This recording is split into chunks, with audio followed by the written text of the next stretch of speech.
The crystal throne room gleamed under the light of 3 suns, its walls stretching up so high they seemed to touch the stars themselves. Emperor Zaxthul sat motionless on his massive seat, his 12-foot frame covered in natural armor that could stop a plasma blast. His 4 eyes glowed with the cold intelligence that had helped his people conquer the galaxy. Around him, holographic displays showed the Vorthak hegemony in all its glory. 847 star systems, thousands of worlds, trillions of beings all bowing to Vorthak rule. It had taken 3,000 years to build this empire, but it was worth every moment. The Vorthak were perfect beings after all, stronger, faster, and smarter than any other species they had ever met.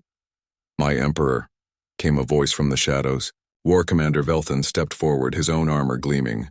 Like all Vorthak warriors, he stood tall and proud, his crystalline exoskeleton marking him as one of the elite. "We have discovered a new species." Zaxthul's eyes barely moved.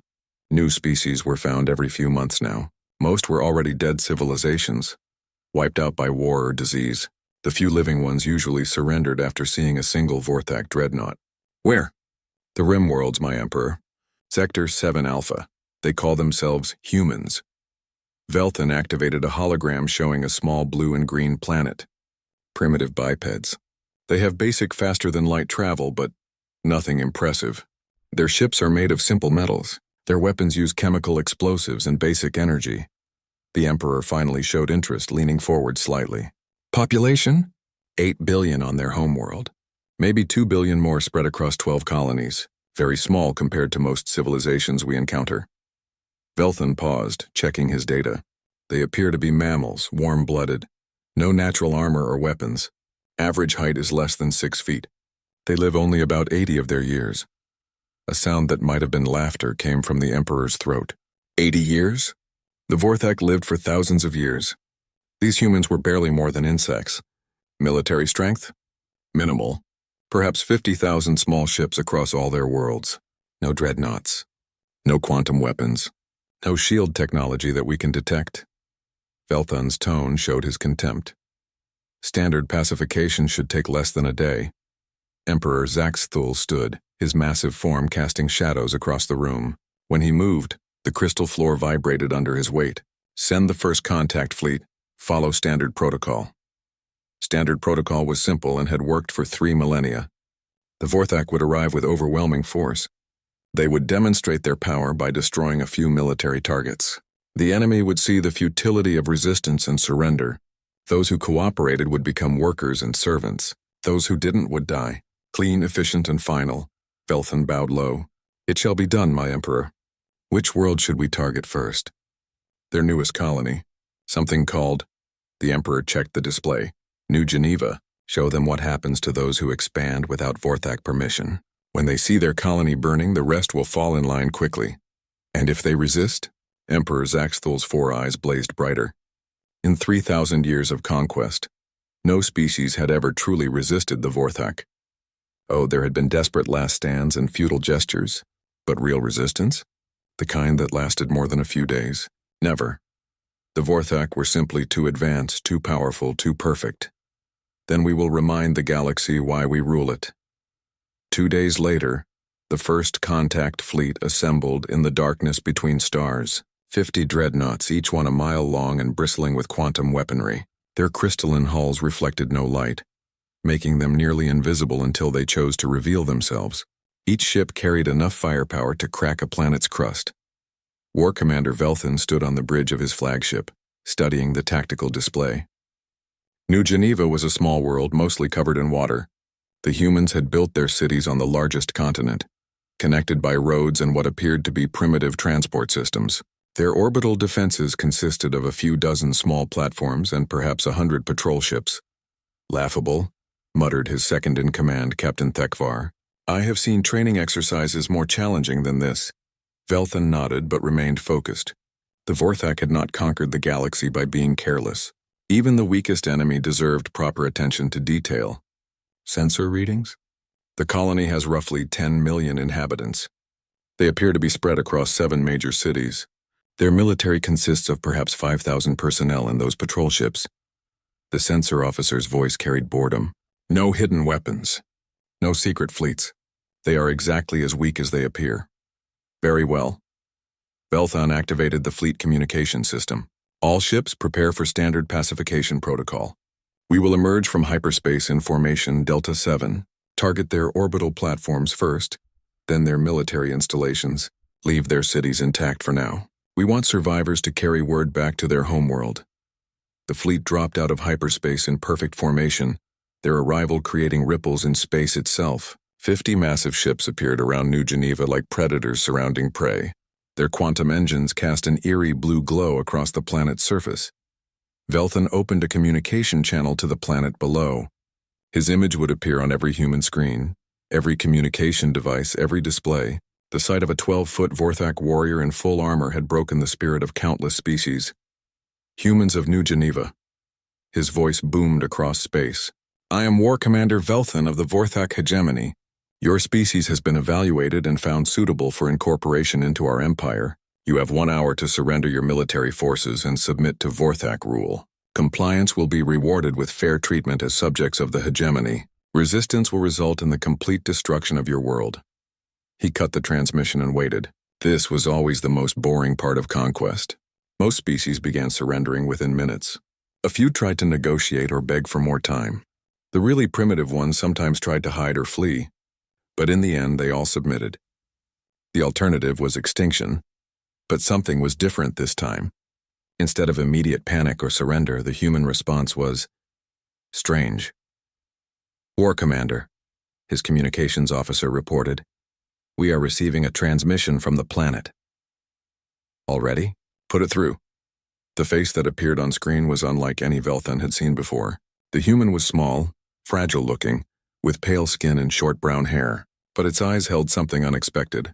Not fear, not desperation, but a kind of calm determination.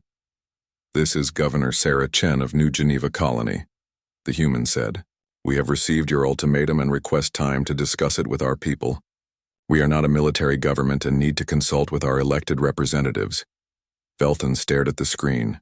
Request time? To discuss? This was not how conquest usually went. You have 1 hour, human. Not more, we understand. Thank you for your consideration. The transmission ended, leaving Velthon strangely unsettled. In 3,000 years of Vorthak expansion, no one had ever thanked him for giving them time to surrender. But it didn't matter. Human gratitude or human defiance, the result would be the same. In 1 hour, New Geneva would belong to the Vorthak hegemony, and humanity would learn their place in the galaxy.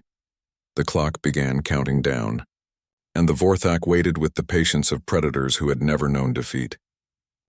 War Commander Velthon watched the countdown timer on his display. 53 minutes remained until his ultimatum expired. Around New Geneva, his 50 dreadnoughts held their positions like sleeping giants, their weapons charged and ready. This should have been simple. By now, most species would have surrendered, or would be sending desperate messages begging for mercy. Instead, the humans were doing something he had never seen before.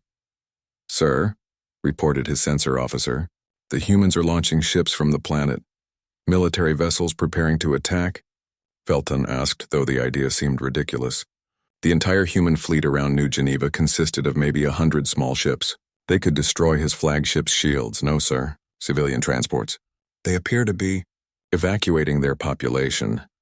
Velthon moved to the sensor station to see for himself. Hundreds of small ships were rising from the planet's surface loaded with civilians. But they weren't fleeing randomly. They moved in organized groups following specific routes heading for predetermined jump points. This was planned, practiced. How long have they been preparing this evacuation? He asked. The sensor officer checked his readings. Based on the coordination level, weeks, possibly months, sir. That was impossible. The Vorthak had only discovered New Geneva a few days ago. How could the humans have known an attack was coming? Unless, sir, incoming transmission from the planet. Governor Sarah Chen appeared on screen again. This time, Velthon noticed details he had missed before. Her office was empty of personal items. The walls behind her showed the same organized activity visible from space. People moving with purpose, not panic. War Commander Velthon, she said politely, our hour is almost up. Our people have voted, and we must respectfully decline your offer of incorporation into your empire. Velthon's 4 eyes blazed with anger. No one declined the Vorthak hegemony. Then you choose death, human. We choose freedom, Chen replied simply. We know we cannot defeat your fleet. We know many of us will die today, but we also know that some of us will survive to carry on. That is enough. The transmission ended. Velton stared at the blank screen, trying to understand what he had just heard. The human knew she was about to die, knew her world was about to burn, and she seemed at peace with it. All ships, he commanded, pushing away his confusion. Begin attack pattern Alpha. Target their orbital platforms first. The Vorthak fleet opened fire with the fury of gods. Quantum beams lanced through space, each shot carrying enough energy to vaporize a mountain. The human orbital platforms disappeared in brilliant flashes of light. Their patrol ships tried to return fire with their primitive weapons, achieving nothing more than light shows against Vorthak shields. But again, something was wrong. The human ships weren't trying to win, they were trying to buy time. They flew directly into the Vorthak formation, forcing the larger ships to maneuver. They used their own destroyed vessels as cover. They coordinated their attacks not for maximum damage but for maximum delay. Sir, called out the tactical officer, the human evacuation ships are jumping to hyperspace. Approximately 60% of the planet's population has escaped. 60%? In less than an hour? Velton felt a strange emotion he rarely experienced, respect for an enemy. But respect would not stop him from doing his duty. Target the planet's cities. Show these humans the price of defiance. The bombardment of New Geneva began in earnest. Vorthak quantum weapons struck the planet's surface like hammers of light. Cities vanished in seconds. Mountains were leveled. Oceans boiled. The planet's atmosphere began to burn. Through it all, the remaining human military ships kept fighting. Not one of them surrendered. Not one of them tried to flee. They fought until their ships were destroyed, buying precious minutes for more civilian transports to escape. The last human ship was a small patrol vessel, already missing half its hull.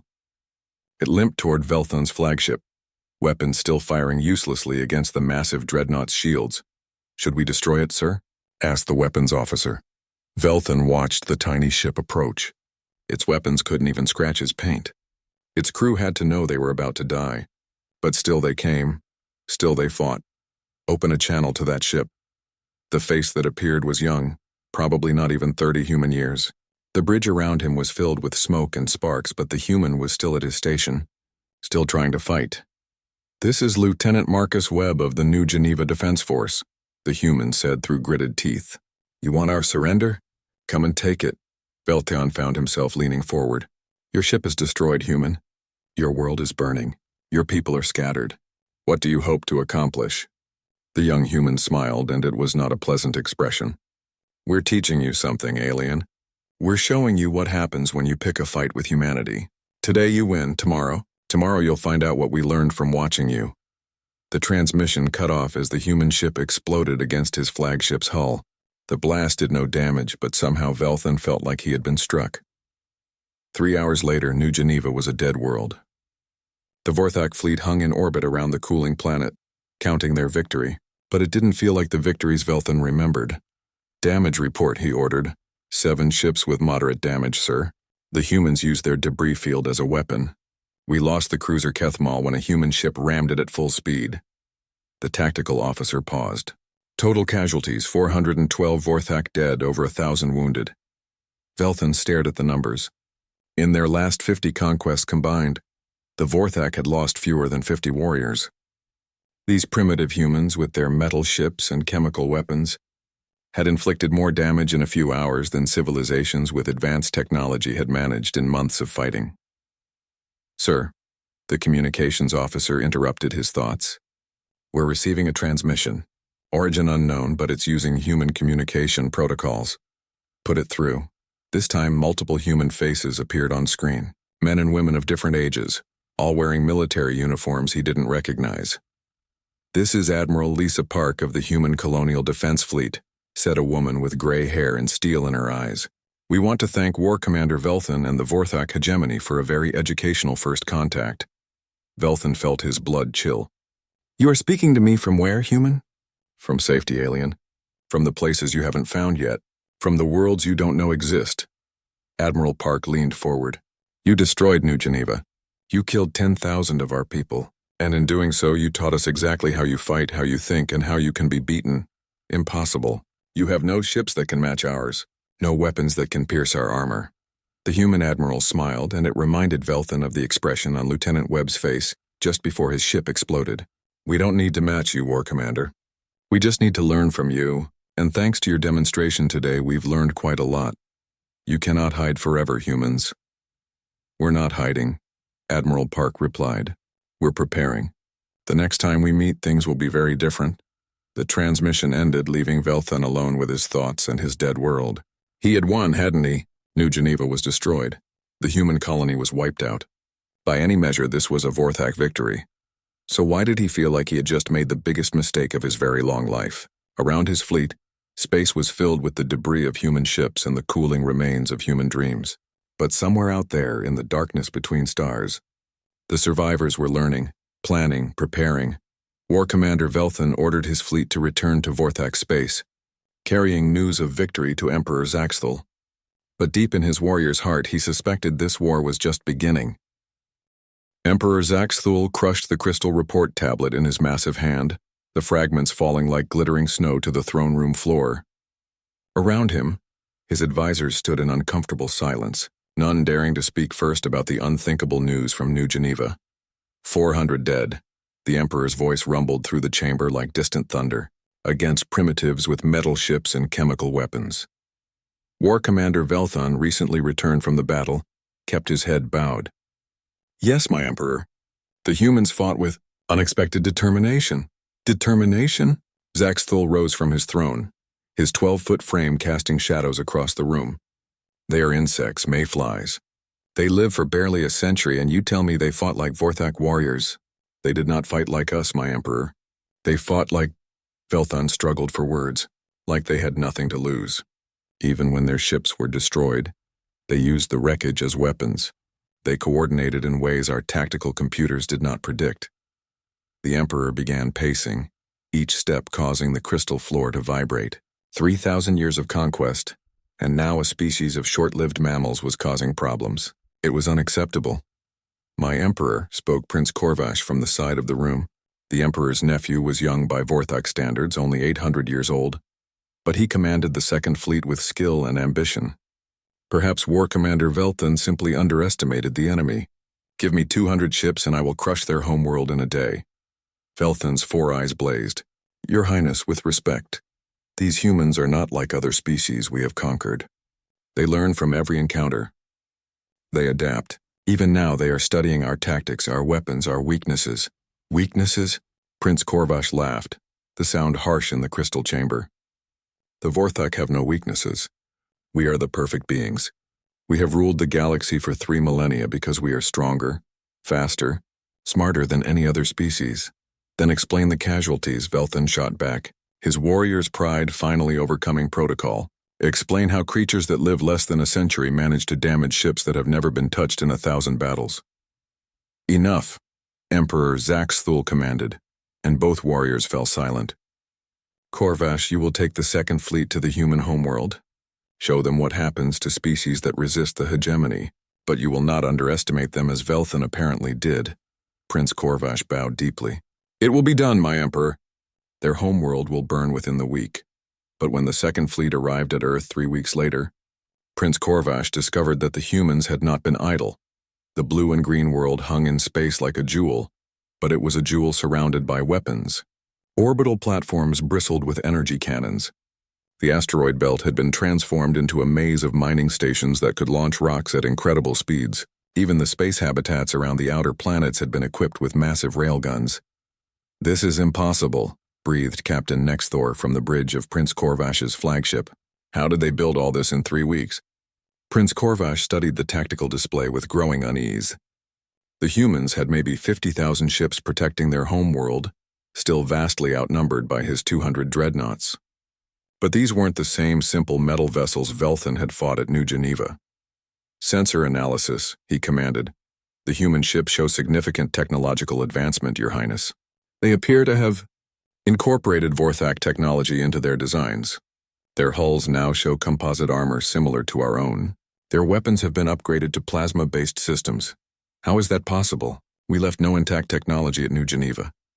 The sensor officer hesitated. Sir, they may have salvaged components from the battle debris, and they appear to have improved upon our designs. Improved? Prince Korvash felt a chill run through his exoskeleton. No species had ever improved upon Vorthak technology. They were the pinnacle of galactic evolution. Open a channel to the planet, he ordered. The face that appeared on screen was not what he expected.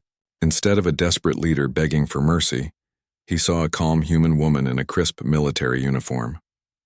Her hair was gray, her eyes were steady, and she looked at him with the confidence of someone holding strong cards. "I am Admiral Lisa Park, Supreme Commander of Earth Defense Forces. You must be Prince Korvash. We've been expecting you." Expecting me. The prince tried to project the same commanding presence that had broken 1,000 worlds. "Then you know why I am here, human. Surrender now and your deaths will be swift." Admiral Park smiled, and Prince Korvash felt that chill grow deeper. "Oh, we're not surrendering, Prince. We're graduating." Graduating? From our first lesson in Vorthak combat techniques. War Commander Velthun was an excellent teacher.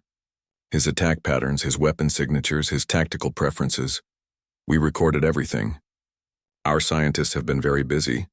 The transmission cut off, leaving Prince Korvash staring at a blank screen. Around him, his bridge crew exchanged uncertain glances. This was not how conquests were supposed to begin. "Sir," called the tactical officer, "the human fleet is advancing." Prince Korvash turned to watch 50,000 human ships move toward his 200 dreadnoughts. The mathematics were still in his favor. Each of his ships could destroy hundreds of theirs. But something about their formation, their coordination, their timing made him nervous. All ships attack formation Theta Prime. Target their flagship first, then work outward. The second fleet opened fire, quantum beams lancing across space toward the approaching human vessels. But the humans were no longer where the targeting computers expected them to be. They moved in patterns that seemed random but somehow always put them just outside the optimal firing solutions. "They're using our own evasion algorithms against us," reported the tactical officer with disbelief. "They've analyzed our quantum beam dispersion patterns and are exploiting the dead zones." The human ships struck back, not with the crude chemical weapons Velthun had faced, but with plasma bolts that actually penetrated Vorthak shields. Not deeply, but enough to cause damage. Enough to show that the impossible had happened. Someone had improved upon Vorthak technology. The battle for Earth lasted not hours, but days. Then weeks. Then months. Prince Korvash, who had expected to claim victory before lunch on the first day, found himself locked in the most challenging fight of his 800-year life. The humans didn't just fight with ships. They turned their entire solar system into a weapon. Asteroids launched from mining platforms struck Vorthak dreadnoughts with the force of nuclear weapons. Space habitats moved on hidden engines, appearing behind the Vorthak fleet like ghosts. Even the planet's moon had been fitted with massive cannons that could reach across the solar system. But the worst part was the propaganda broadcasts. Every day, human transmissions reached across space, not just to Earth, but to every world in the sector.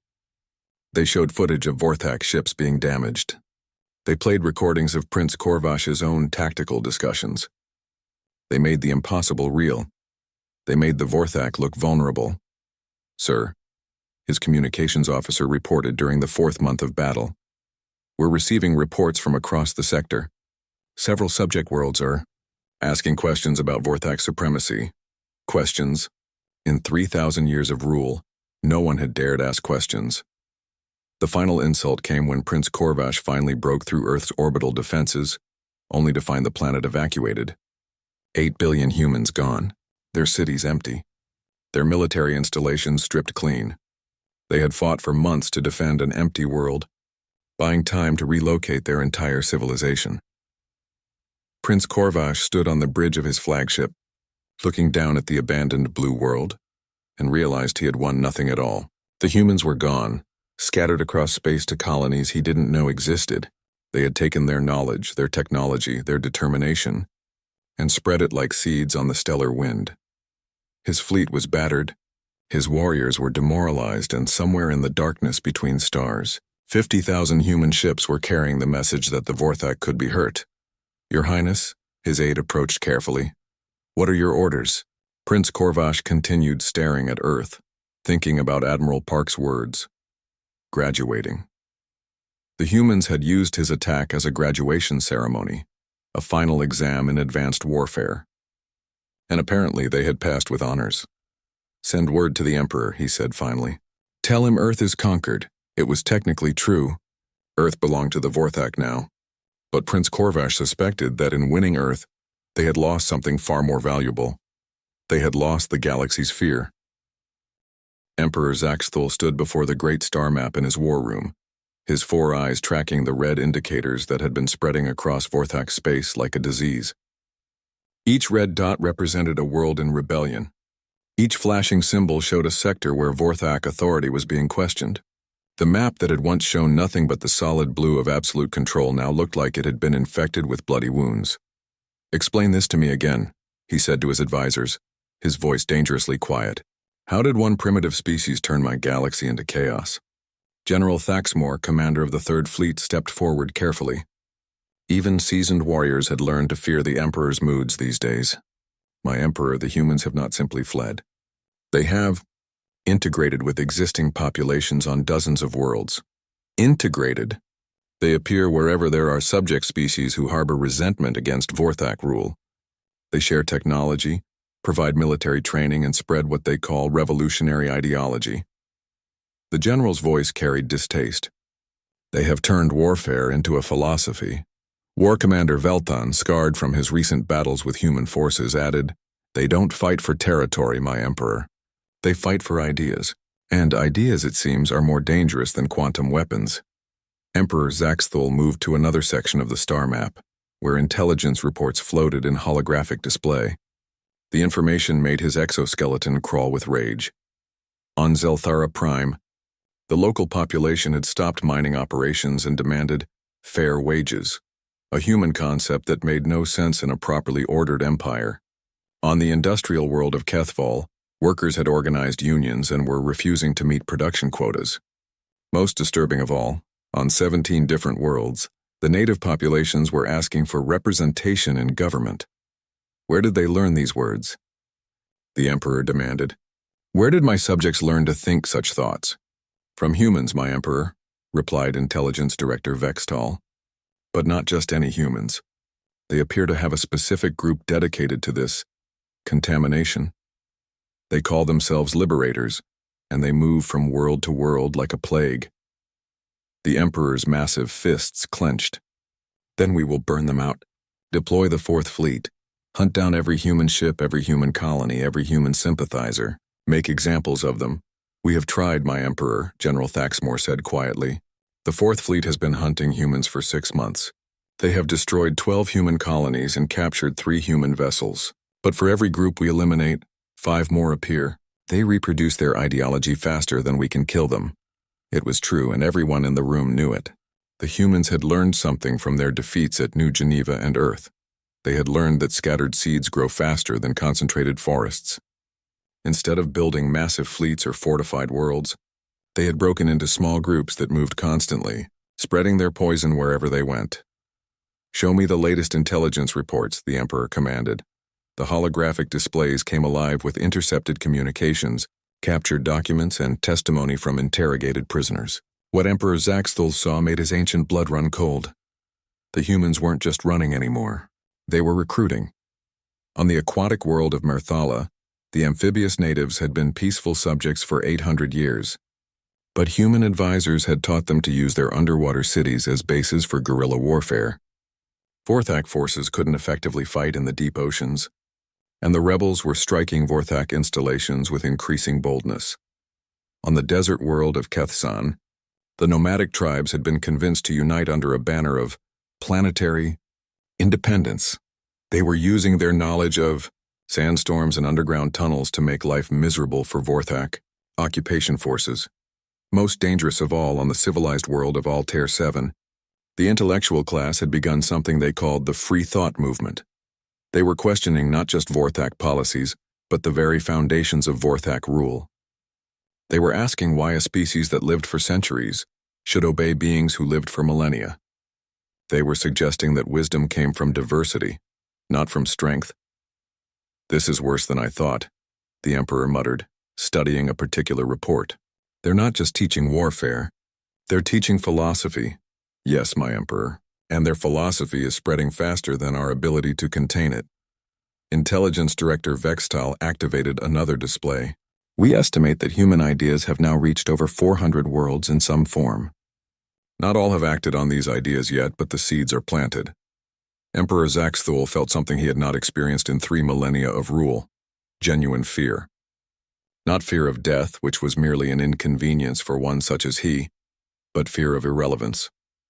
Fear that the galaxy might decide it no longer needed the Vorthak. Deploy the 5th Fleet as well, he ordered. And the 6th. I want every human base found and destroyed. I want every human sympathizer identified and eliminated. I want this infection cut out of my galaxy before it spreads further. But even as he gave the orders, reports were coming in of new outbreaks. The jungle world of Verdant had declared itself temporarily autonomous pending negotiations. The mining colonies of the Kether Belt had formed something called a cooperative and were refusing to accept Vorthak overseers. 3 separate worlds had requested diplomatic observers to oversee their relationship with the hegemony. Diplomatic observers. In 3,000 years, no one had ever dared suggest that the Vorthak needed oversight. My Emperor, War Commander Velthan, spoke carefully.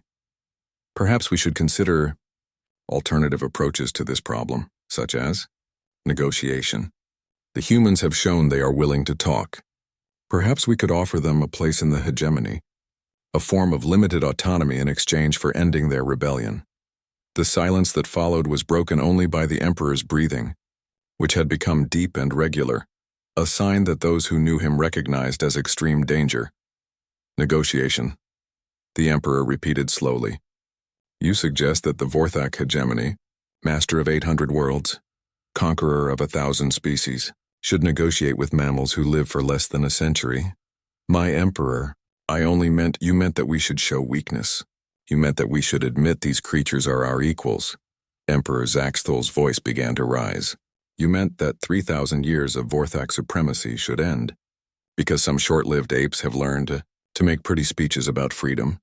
The war commander wisely fell silent, but the reports kept coming. The 7th month brought news that the humans had made contact with the Zephyrians, the only species that had ever fought the Vorthak to a stalemate. The 8th month brought word that former Vorthak colonies were beginning to communicate with each other, forming networks of mutual support. The 9th month brought the most disturbing news of all. Vorthak soldiers were beginning to defect.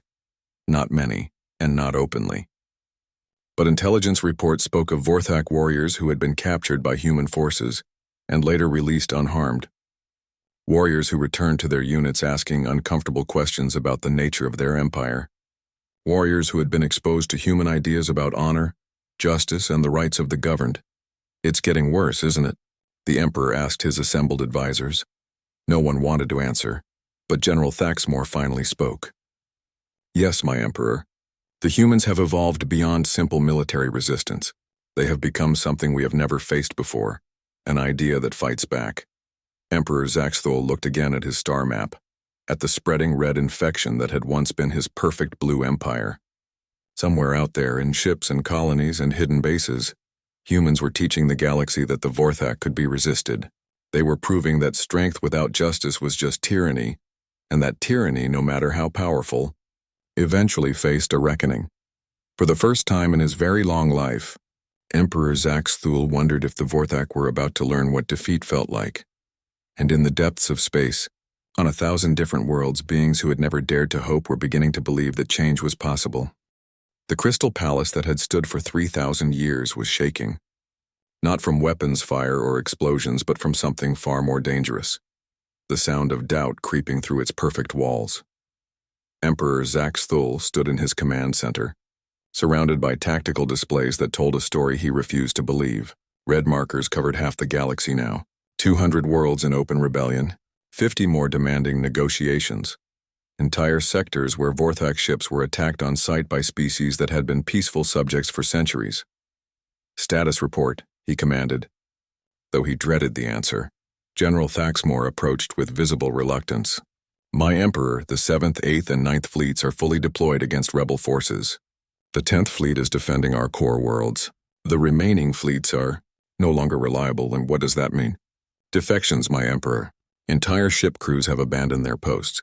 Some have joined the rebels. Others have simply disappeared into deep space. The general's voice was hollow. We estimate that 30% of our military forces are no longer under central command. 30%. In 3 millennia of rule, the Vorthak had never lost even 1% of their forces to defection. But the humans had somehow taught them to question their own empire. And the planet killers? The Emperor asked. This was his final option, the weapons he had hoped never to use. The Vorthak possessed ships capable of cracking planets, of turning entire worlds into asteroid fields. If the rebels wanted to play with fire, he would show them what real power looked like. My Emperor, Intelligence Director Vextal stepped forward. I must advise against using the planet killers. Why? Because the humans want us to use them. Emperor Zaxthul felt his exoskeleton grow cold. Explain. Our intelligence suggests that human propagandists are actually encouraging rebel worlds to resist more openly. They want us to resort to planet killing. They want us to show the galaxy what we become when threatened. The director activated a holographic recording. This transmission was intercepted 3 days ago. The hologram showed Admiral Lisa Park, the human who had orchestrated the defense of Earth. She was older now, her hair completely gray, but her eyes still held that same disturbing confidence. To all free peoples of the galaxy, her recorded voice said, we know the Vorthak will soon resort to their ultimate weapons. When they do, they will prove what we have been telling you all along, that their empire is built on fear, not strength, that their rule depends on terror, not justice. When they start destroying worlds, they will show the galaxy their true face. The recording continued. But here is what they don't understand. Every world they destroy will create 1,000 more rebels. Every species they massacre will inspire 10 others to resist. They think they rule through strength. But strength that can only maintain itself through mass murder is not strength at all. It's weakness disguised as power. The hologram faded, leaving Emperor Zaxthul staring at the empty space where the human's image had been. She's right, isn't she? He said quietly. If I use the planet killers, I prove her point. If I don't, the rebellion spreads. No one answered, because there was no good answer. The end came not with a great battle, but with a simple transmission that reached every world in Vorthak space simultaneously. Somehow, the humans had infiltrated the Empire's own communication network and were broadcasting directly to every citizen, every soldier, every administrator across 800 star systems. The transmission showed a vast fleet, not just human ships, but vessels from dozens of species, Zephyrians and Altarians and Merthalons and dozens of others, all flying in formation toward the Vorthak homeworld. But this was not an invasion fleet.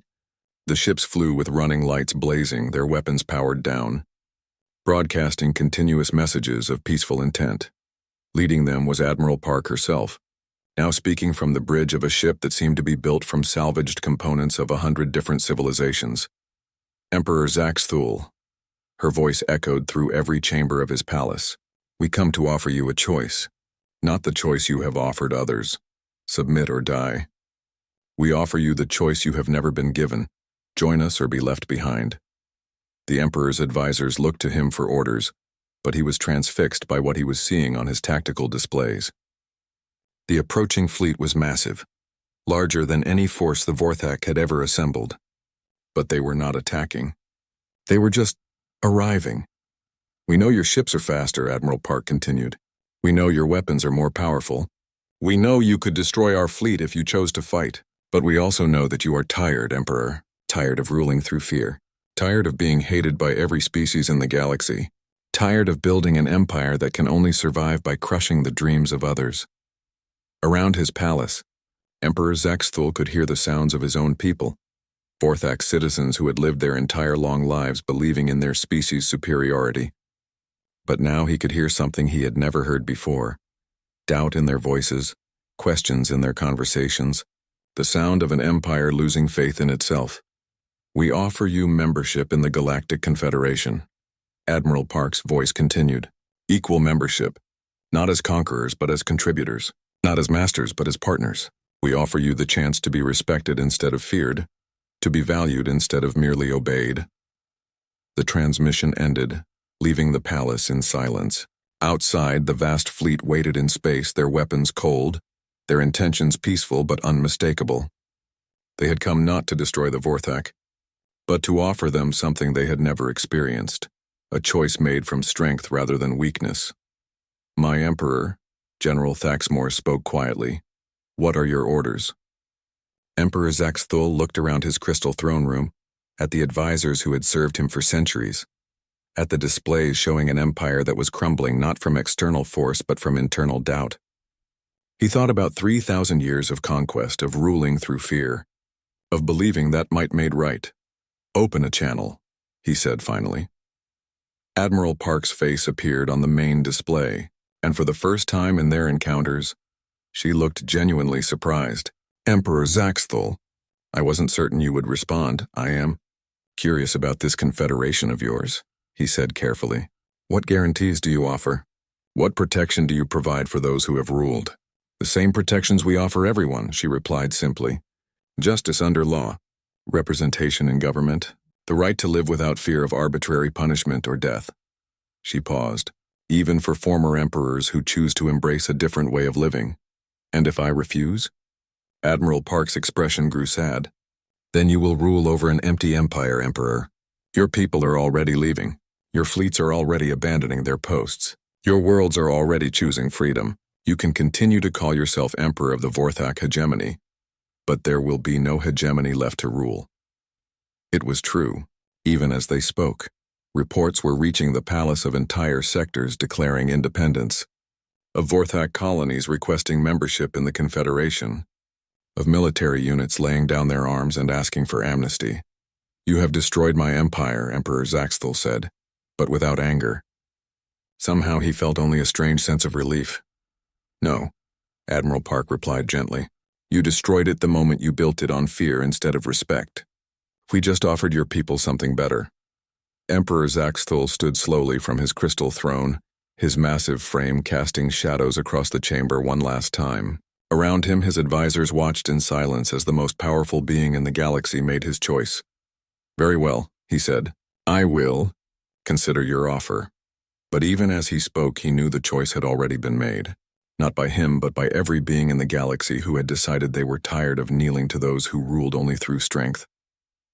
The Vorthak hegemony died not with explosions or battles, but with a simple word spoken by trillions of voices across hundreds of worlds. No.